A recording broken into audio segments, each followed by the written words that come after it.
बोलिए भारत माता की। इतने धीरे से नहीं चलेगा भाई का, जोर से बोलिए भारत माता की। सब लोग दोनों हाथ उठा करके भारत माता की जय श्री राम, जय श्री राम। माने नरेंद्र मोदी जिंदाबाद, जिंदाबाद जिंदाबाद। भारतीय जनता पार्टी गठबंधन की प्रत्याशी बहन रिंकी कौल जी के समर्थन में आयोजित इस विशाल जनसभा में, इस चिलचिलाती धूप में आप सबका हृदय से स्वागत करता हूं, अभिनंदन करता हूं। और आने वाली 1 जून को आप सब गठबंधन, एनडीए गठबंधन की प्रत्याशी रिंकी कौल जी को रिकॉर्ड वोटों से विजयी बनाने का काम करिएगा, ये मैं आप सबसे हाथ जोड़ करके अपील करता हूं। मंच पर हमारे कैबिनेट के वरिष्ठ साथी आदरणीय श्री आशीष पटेल जी, हमारे इस जिले के सम्मानित भारतीय जनता पार्टी के अध्यक्ष श्री नंदलाल गुप्ता जी, हमारे राज्यसभा के सम्मानित सांसद और वरिष्ठ नेता आदरणीय राम सकल जी, सोनभद्र की दृष्टि से वरिष्ठ विधायक और इस घोरावल के विधायक डॉक्टर अनिल मौर्य जी, हमारे सोनभद्र सदर के विधायक हमारे साथी श्री भूपेश चौबे जी,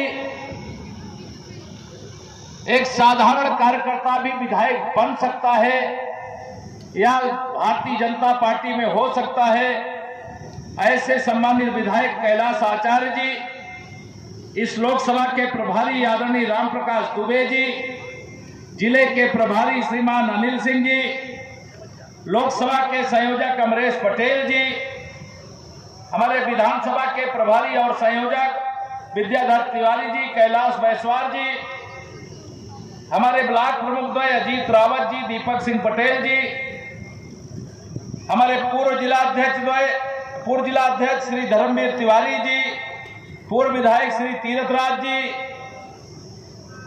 हमारे श्री सम्मानित लालजी तिवारी जी, सत्यनारायण सिंह पटेल जी, रामसेवक सिंह पटेल जी, मनोज देव पांडे जी, अनिकेत निषाद जी, सुरेंद्र मौर्य जी जो कार्यक्रम के संयोजक हैं, मनीष पटेल जी, मंडल महामंत्री हमारे कृष्ण मुरारी गुप्ता जी, जिले के महामंत्री, हमारे यहाँ के सम्मानित सांसद पकौड़ी लाल कौल जी, और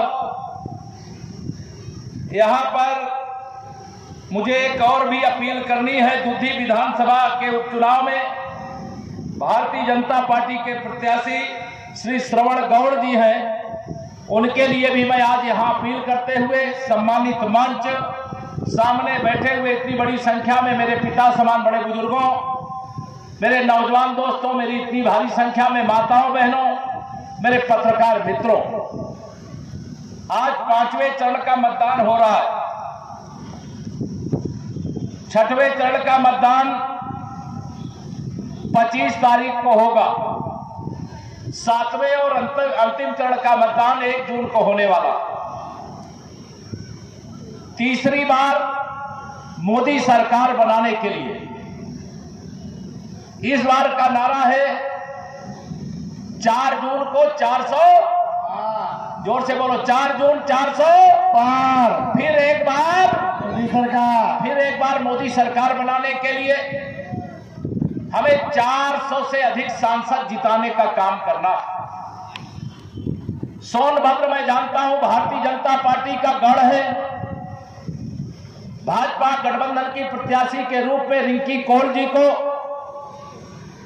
यहां माननीय नरेंद्र मोदी जी ने भेजा है और मोदी जी को देश का तीसरी बार प्रधानमंत्री बनाने के लिए आप सब रिंकी कौल जी का जो चुनाव निशान है कप प्लेट, उस पर वोट दे करके 400 पार के लक्ष्य को पूरा करोगे। दोनों हाथ उठा के बताओ जरा, पूरा करोगे? मुझे आप सब पर भरोसा।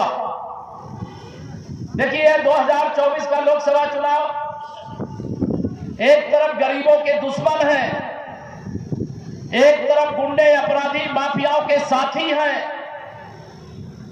एक तरफ गरीबों के जीवन के दुखों को दूर करने के लिए लगातार 18 घंटे काम करने वाले 140 करोड़ देशवासियों को अपना परिवार मानने वाले विश्व के सबसे शक्तिशाली और गरीबों के सबसे बड़े हमदर्द नेता माननीय श्री नरेंद्र मोदी जी हैं। ये सारे विरोधी दल के लोग मिलकर के जिसे इंडी गठबंधन बनाया, उसमें समाजवादी पार्टी भी है, उसमें कांग्रेस पार्टी भी है और बहुत सारी पार्टियां उसमें मिली हुई हैं।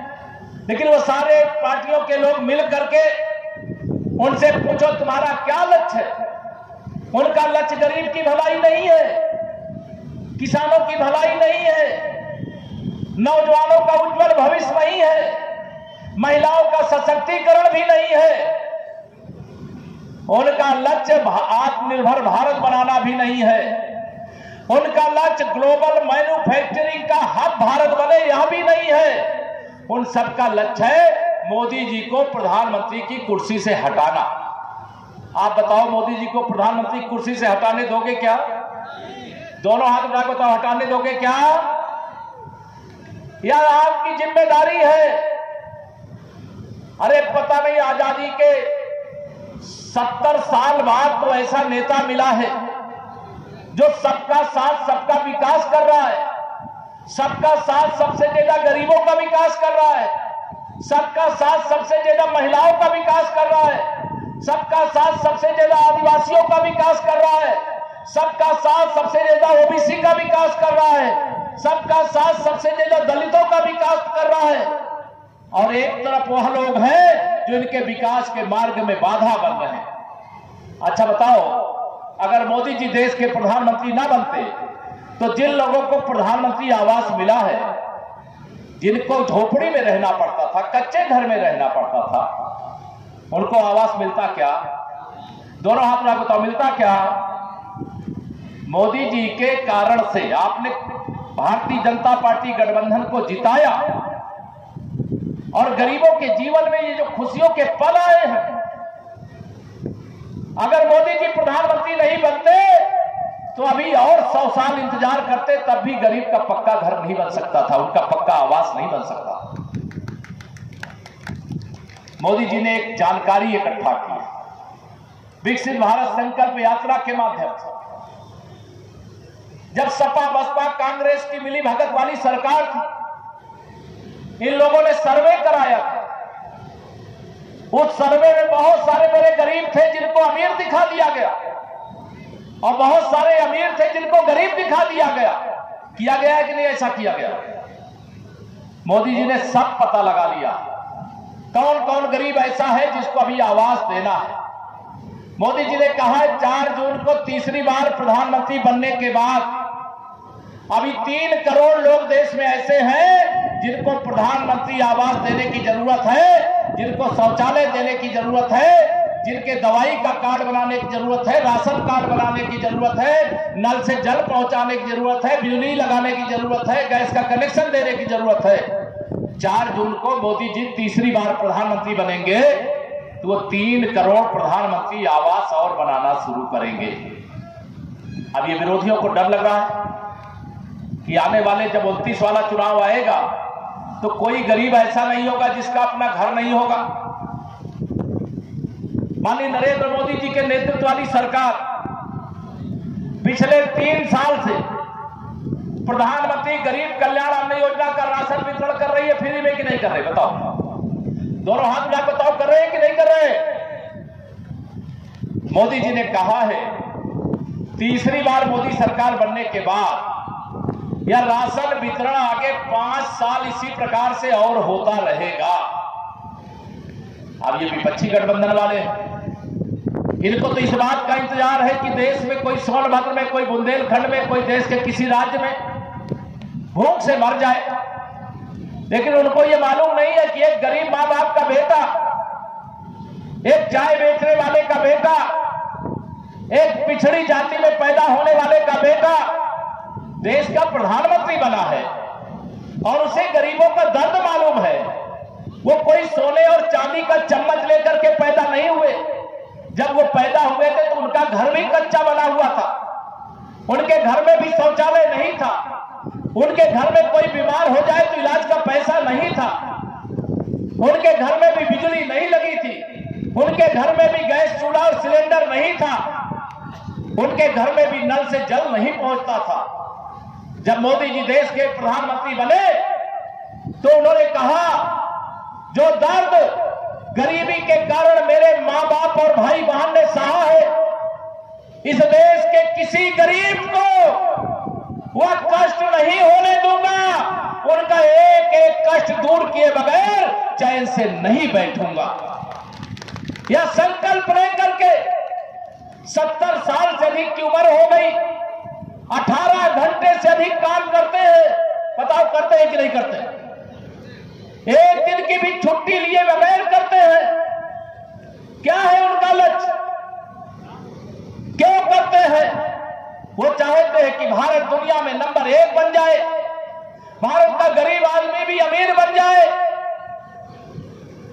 भारत के अंदर कोई भूखा ना रहे, भारत के अंदर किसी भी क्षेत्र में माफिया ना रहे, अपराधी ना रहे, भ्रष्टाचारी ना रहे। उसके लिए वो बड़े बड़े कड़े कड़े कदम उठाए हैं। मोदी जी ने कहा है 10 साल का जो मेरा कार्यकाल है वो तो टेलर है, असली पिक्चर तो 4 जून के बाद दिखाई जाएगी। 4 जून के बाद। अब ये विरोधी बड़े घबराए हुए हैं कि मोदी जी 4 जून के बाद कौन सी पिक्चर दिखाएंगे। तो मोदी जी ने तो कहा है, न खाऊंगा, आगे मालूम है, न खाऊंगा न खाने दूंगा, और जिसने भी मेरे देश को, मेरे देश के गरीबों को, किसानों को लूट करके खाया है, पाई पाई वसूल करके देश के और गरीब की भलाई में लगा दूंगा। अब जो जमानत पर हैं वो भी डरे हुए हैं, और जो जमानत पर नहीं है, घोटाला किए हैं, वो भी डरे हुए हैं। उनको लगता है कि मोदी जी गरीबों का शोषण करने वालों को छोड़ेंगे नहीं। पहले उनके पास गुंडों, अपराधियों, माफियाओं की ताकत, लेकिन एक तराजू पे गुंडों, अपराधियों, माफियाओं, दंगाइयों, भ्रष्टाचारियों को बैठा दो, दूसरे तराजू पर गरीबों को बैठा दो, किसानों को बैठा दो, नौजवानों को बैठा दो, माताओं बहनों को बैठा दो। ये गुंडे, अपराधी, माफिया, दंगाई, भ्रष्टाचारी कहीं टिकेंगे क्या? बताओ टिकेंगे क्या? दोनों हाथ में बताओ, टिकेंगे क्या? ये घोटालेबाज लोग हैं। यहां बहुत सारे किसान बैठे होंगे जिनको मोदी जी दिल्ली से 2-2 हजार की 3 किस्त भेजते हैं, साल में 6,000 भेजते हैं कि नहीं भेजते हैं? अब ये जो भ्रष्टाचारी हैं, इनका हिसाब दूसरे प्रकार का रहता है। इसमें काफी सीनियर लोग होंगे, उनको मालूम होगा।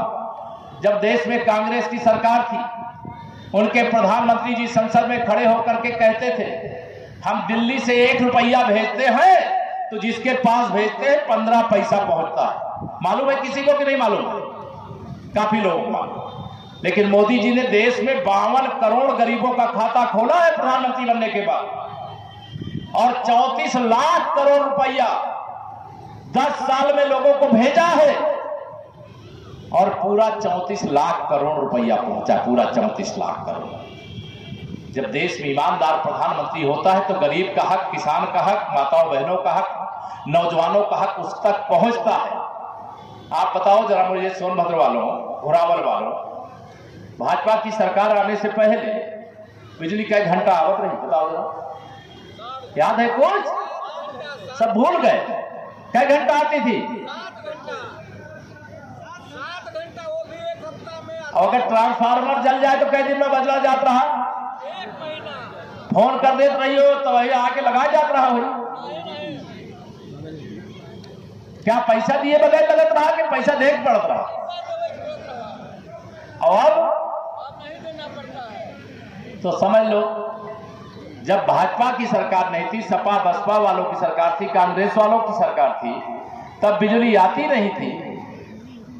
और जब आपने कमल खिला दिया, भाजपा गठबंधन की सरकार बना दिया, तो बिजली जाती नहीं है। बताओ सही है कि नहीं सही है? ये सुशासन और विकास ये इंडी गठबंधन नहीं दे सकता, ये एनडीए गठबंधन दे सकता। गरीबों की भलाई इंडी गठबंधन नहीं कर सकता है। ये गरीबों की भलाई का काम एनडीए का हमारा जो गठबंधन है वो कर सकता है। अब की बार 400 पार का नारा है। चौथे चरण तक आप सबके आशीर्वाद से भाजपा गठबंधन 270 पार कर चुका है। आज 14 सीटों पर मतदान हो रहा है उत्तर प्रदेश में। और मैं आपको बता रहा हूं, ध्यान रखना कि केशव जी कह रहे थे उसमें कितनी सच्चाई है। आज रायबरेली में भी मतदान हो रहा है और 14 की 14 सीटें में से 13 सीट हमारे पास पहले ही थी। इस बार रायबरेली में राहुल गांधी को भी हरा रहे हैं, कमल का फूल खिला रहे हैं। जब 4 जून को रिजल्ट आएगा तो देखना, रायबरेली भी हमारा होगा और कन्नौज भी हमारा होगा। ये जो जोड़ी बनी है ना, ये 2017 में भी बनी थी। 2017 में समाजवादी पार्टी की सरकार थी, कांग्रेस से गठबंधन किया। हमारा सबसे पुराना गठबंधन एनडीए का अगर उत्तर प्रदेश में कोई है तो वो अपना दल। उस समय भाजपा और अपना दल गठबंधन, उस समय सुहलदेव और भारतीय समाज पार्टी भी हमारे साथ जुड़ी थी विधानसभा चुनाव। लेकिन जब 2014 का लोकसभा चुनाव हुआ था तब उत्तर प्रदेश में हमारे 73 सांसद जीते थे। 2017 का विधानसभा चुनाव जब हुआ तो हमारे 325 विधायक आपने जिताने का काम किया था। 325। 2019 सपा बसपा ने गठबंधन कर लिया, तब भी भाजपा गठबंधन के प्रत्याशी के रूप में यहां से पकौड़ी लाल जी को आपने त्रिगाड़ वोटों से विजयी बना करके मोदी जी के सेना में शामिल होने के लिए भेजने का काम किया। 2022 के विधानसभा चुनाव में बड़े बड़े दावे करने वाले, डींगे हाँकने वाले श्री अखिलेश यादव जी को आपने बता दिया, सोनभद्र हो चाहे मिर्जापुर हो चाहे बनारस हो, ये भाजपा का गढ़ है, भाजपा का गढ़ है, यूपी भाजपा का गढ़ है। आपने दूसरी बार उत्तर प्रदेश में भी भाजपा की सरकार बना दिया। श्री अखिलेश यादव जी और श्री राहुल गांधी जी हार का चौका लगा चुके हैं, 5वीं पराजय के द्वार पर खड़े, 5वें पराजय के द्वार पर खड़े, और वो कह रहे हैं मोदी जी को प्रधानमंत्री कुर्सी से हटा देंगे। अच्छा बताओ, मोदी जी और राहुल गांधी जी कोई तुलना है क्या? बताओ तुलना है क्या? श्री राहुल गांधी जी देश चला सकते हैं क्या? 10 साल जब मनमोहन सिंह जी प्रधानमंत्री थे तो ये सुपर प्रधानमंत्री थे श्री राहुल गांधी। उस समय कुछ नहीं किए। इस समय कह रहे हैं आप मोदी जी को हटा दो, इंडी गठबंधन की सरकार बना दो, जो हम नहीं कर सके वो हम करेंगे। अरे 60 साल कांग्रेस ने देश में शासन किया, 600 साल पीछे मेरे देश को ले गए, भ्रष्टाचार के दलदल में देश को डुबो दिया। इस कांग्रेस को तो मैं भ्रष्टाचार के अम्मा की अम्मा कहता हूं। ये बेईमान पार्टी है। और समाजवादी पार्टी तो समाजवादी पार्टी बनाना इस 2024 के चुनाव में। मैं आप सबको अपील करके जा रहा हूं, निवेदन करके जा रहा हूं। मैं नारा लगाया करता हूं विधानसभा में, तो मेरा नारा रहता है 100 में 60% वोट हमारा, 40% में बंटवारा है, बंटवारे में भी हमारा। लेकिन मोदी जी के लिए मैं नारा लगा सकता हूं कि 100 में से 80% वोट हमारा है, 20% में बंटवारा है और बंटवारे में भी हमारा है। बताओ है कि नहीं? बताओ सब लोग, हाथ रखो, बताओ है कि नहीं है? मोदी जी का कोई विरोध करता है क्या? कोई मोदी जी को तीसरी बार प्रधानमंत्री बनने से रोकना चाहता है क्या? ये नेता अखबार और टीवी में, सोशल मीडिया पे भले दिखाई दे, धरातल पर इनका कोई कार्यकर्ता काम करता है क्या? इनके साथ गुंडे, अपराधी, माफिया होंगे, जनता इनके साथ नहीं है। और जो हाल सोनभद्र का है, पूरे हिंदुस्तान का यही हाल है। ये इंडी गठबंधन को कोई पूछने वाला नहीं है। ये सब आईसीयू में पड़े हैं। जो बहुत बीमार हो जाता है उसे कहां डाला जाता है? कहां डाला जाता है? आईसीयू में डाला जाता है। अब ये सपा हो, बसपा हो, कांग्रेस हो, ये सब आईसीयू में पड़े, इनको ऑक्सीजन मत देना। मैं सपा को सांपनाथ कहता हूं, बसपा को नागनाथ कहता हूं, कांग्रेस को कालियानाथ कहता हूं। अब ये तीनों केवल देश की जनता को डसने का काम किए। बताओ डसे हैं कि नहीं? जब इनको मौका मिला है तब लूटे हैं कि नहीं लूटे? बताओ। इनका नारा सबका साथ का नहीं, कुछ का साथ गुंडों का विकास, कुछ का साथ अपराधियों का विकास, कुछ का साथ दंगाइयों का विकास, कुछ का साथ भ्रष्टाचारियों का विकास और कुछ का साथ परिवार का विकास। लेकिन भारतीय जनता पार्टी का क्या नारा है? सबका साथ, जोर से बोलो, सबका साथ, सबका साथ सबका विकास। मैं आप सब लोगों से यहां पर कहने आया हूं, अगर आज मैं यहां पर आया हूं ओबीसी मोर्चे के सम्मेलन में, जिसको आपने विशाल जनसभा का रूप दे दिया, इस जनसभा के माध्यम से मैं ये कहने आया हूं, भारतीय जनता पार्टी ही एक ऐसी पार्टी है जो सबको स्थान भी देती है, सम्मान भी देती है। उत्तर प्रदेश में आपका केशव प्रसाद मौर्य लगातार दूसरी बार डिप्टी सीएम है कि नहीं? बताओ, दोनों हाथ उठा बताओ, है कि नहीं? दूसरी बार। केवल केशव प्रसाद नहीं है, अब तो बगल में बिहार भी है। बिहार में सम्राट चंद्रगुप्त मौर्य के वंशज के रूप में हमारे सम्राट चौधरी जी वहां डिप्टी सीएम है। मालूम है कि नहीं? आप लोग मालूम है। इधर हरियाणा चले जाओ तो वहां नायब सिंह सैनी जी अभी हरियाणा के मुख्यमंत्री बनाए गए हैं। जरा मध्य प्रदेश चले जाओ तो मध्य प्रदेश में हमारे डॉक्टर मोहन सिंह यादव जी वहां पर मुख्यमंत्री बनाए गए हैं।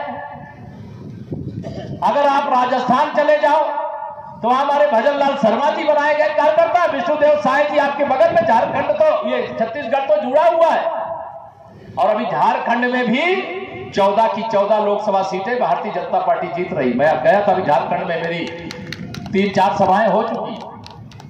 आप लोगों को खबर जल्दी आ जाती होगी, बिहार वाली, झारखंड वाली, छत्तीसगढ़ वाली आती है कि नहीं आती है? तो उधर कमल खिल रहा है कि नहीं खिल रहा? बताओ। हमारे जो गठबंधन के साथी हैं, भाजपा के जो प्रत्याशी हैं, सब भारी अंतर से जीत रहे हैं। आज मैं यही कहने आया हूं, हमारा एक ही मंत्र, बढ़ाओ जीत का अंतर।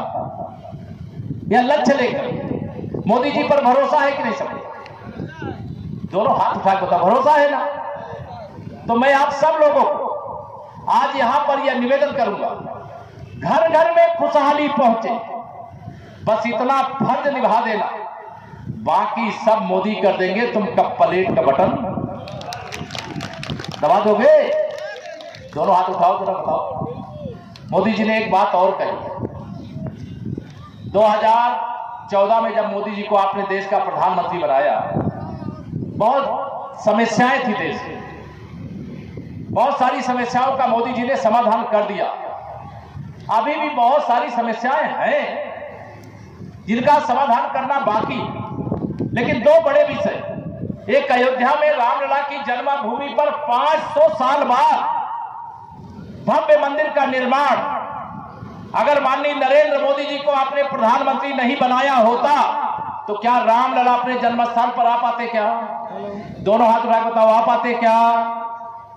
अब ये विरोधी लोग जो वोट बैंक की राजनीति करते हैं, जो तुष्टीकरण की राजनीति करते हैं, वो भाषण दिलवाते हैं अपने नेताओं से, कहते हैं वोट जिहाद करो, वोट जिहाद करो।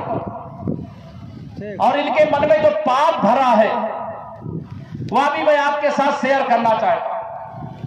जब 30 अक्टूबर 90 को एक कार सेवक के रूप में यहां मंच पर भी कई लोग बैठे हैं और केशव प्रसाद भी उसमें से एक है, हम लोग अयोध्या गए थे, राम भक्त निहत्थे राम भक्तों पर गोली चलाई गई थी, याद है कि भूल गया? किसकी सरकार थी? समाजवादी पार्टी की सरकार थी। अभी 22 जनवरी 2024 को 500 साल बाद अगर माननीय नरेंद्र मोदी जी देश के प्रधानमंत्री नहीं बनते तो जो मुकदमा मोदी जी के प्रधानमंत्री बनने के बाद निर्णित हुआ है और 100 साल चलता तो भी निर्णय ना होता। देश की सर्वोच्च अदालत के माध्यम से निर्णय हुआ और 22 जनवरी को रामलला का प्राण प्रतिष्ठा हुआ।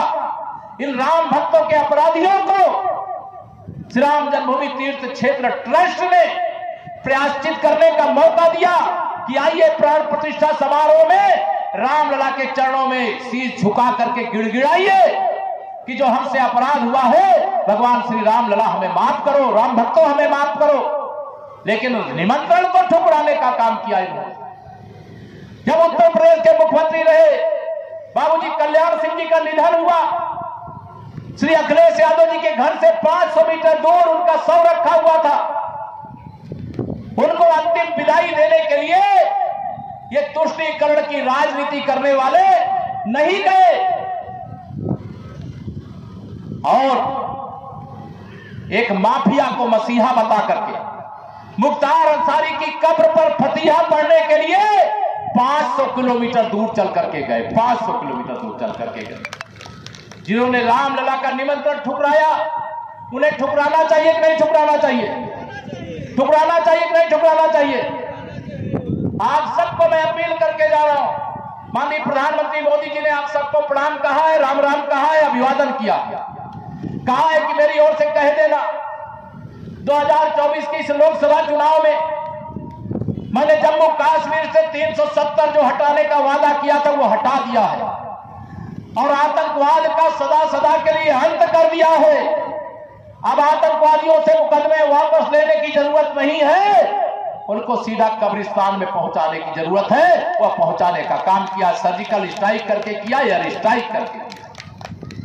मोदी जी ने आप सबसे अपील की 2019 में आप सब लोगों ने जितना वोट अपने अपने बूथ में दिलाया था, जितना वोट दिलाया था उसमें 370 वोट और बढ़ाना है।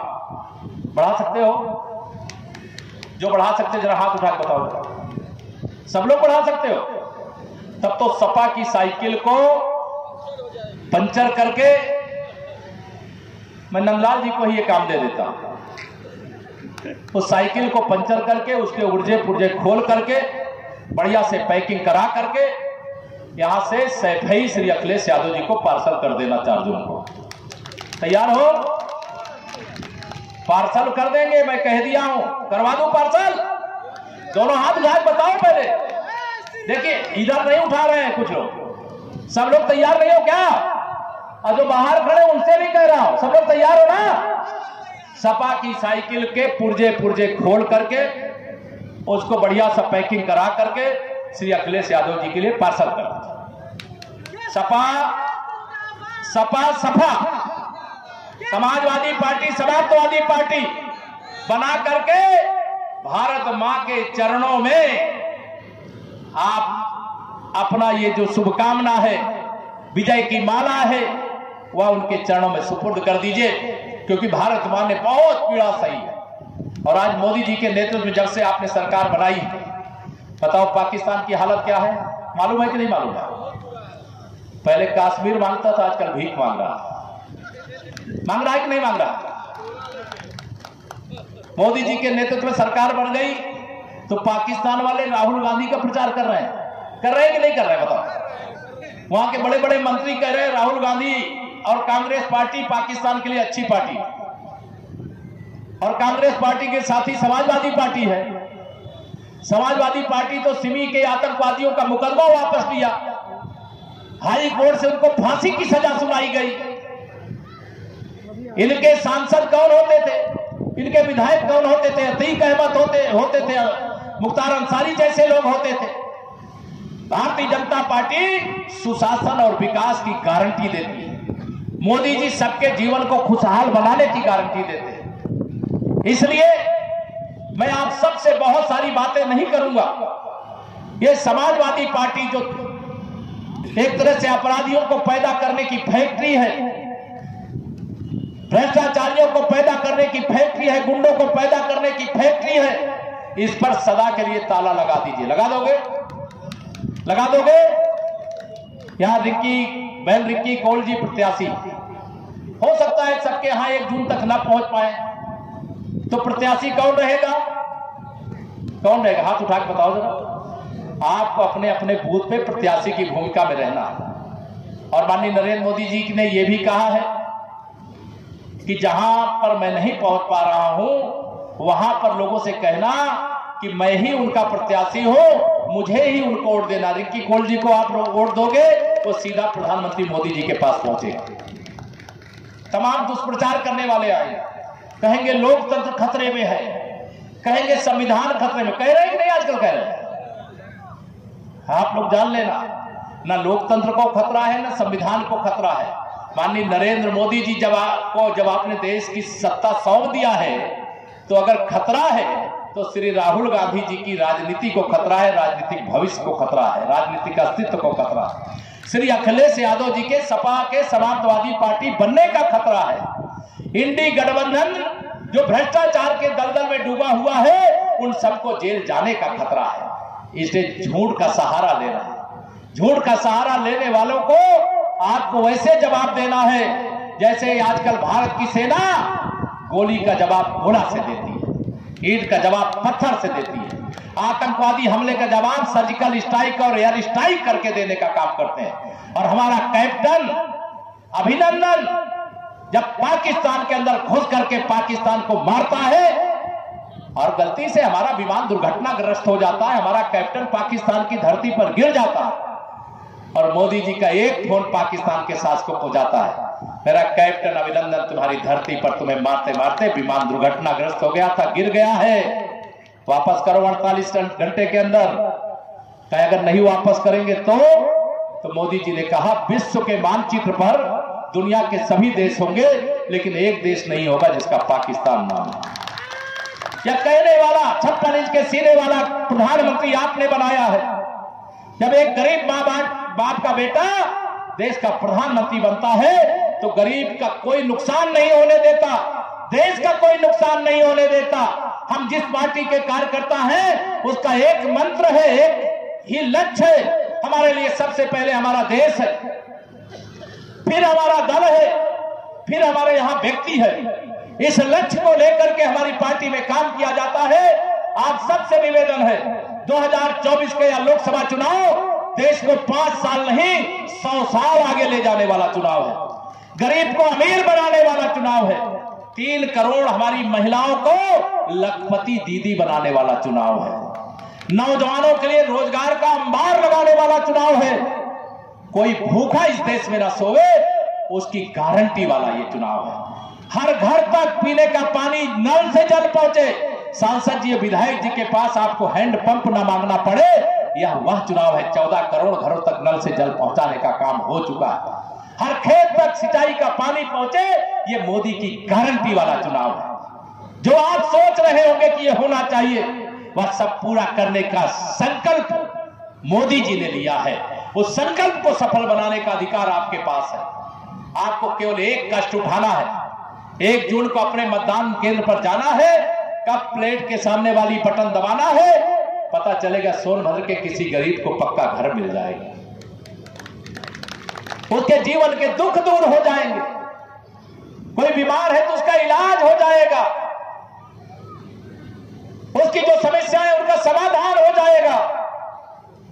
अन्यथा सपा का नारा तो आप सबको याद होगा, जिस गाड़ी में सपा का झंडा उस गाड़ी में बैठा गुंडा।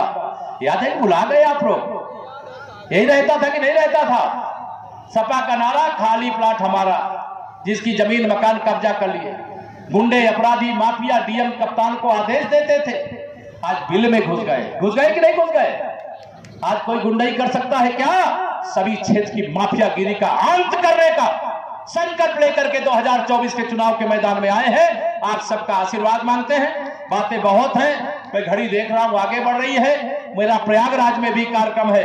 मैं आप सबसे इतना ही निवेदन करूंगा, आने वाली 1 जून को जाइएगा सब कुछ भूल, याद रखिएगा कप प्लेट और नरेंद्र मोदी जी को। यह मैं आप सबसे अपील करूंगा, यह सोनभद्र लोकसभा के लिए भी और जो हमारी दुद्धि है ना, दुद्धि विधानसभा में सरवण जी को वहां पर कमल के फूल पर, लोकसभा में कप प्लेट पर वोट दे करके भारी मतों से विजयी बनाने का काम करेंगे। इतना ही निवेदन करके दूंगा अपनी वाणी को विराम। जरा दोनों हाथ उठा करके बोलिए जय श्री राम, जय श्री राम, भारत माता की। बहुत बहुत धन्यवाद।